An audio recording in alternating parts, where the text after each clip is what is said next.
حسناً، منذ الصف الثالث الرجل نفسه يضايقني، وكان يصفني بالكثير من الألقاب بسبب ديني ويسخر من حجابي.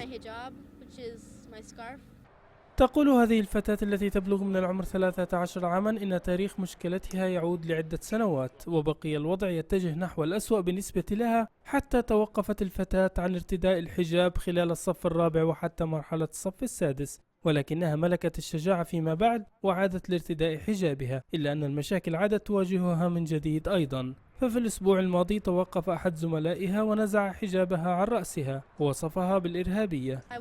لم أكن أتعرض لمضايقات الآن، وعدت أرتدي الحجاب مرة أخرى في الصف السابع، لكن أشعر بالخوف حقا، ولا أشعر بالرغبة في الحضور إلى المدرسة. وأخبرت الفتاة المعلم ووالديها بالأمر، وفي نهاية المطاف تدخل مجلس العلاقات الإسلامية الأمريكية بالأمر، حيث كان هنالك لقاء مع المسؤولين في المدرسة لمعالجة المشكلة. ويقول مسؤولو المدرسة إنهم يتخذون حاليا الإجراءات المناسبة. في هذه المدرسة نحن ننفذ سياسة مكافحة البلطجة التي تركز على تطوير مناخ وثقافة إيجابية.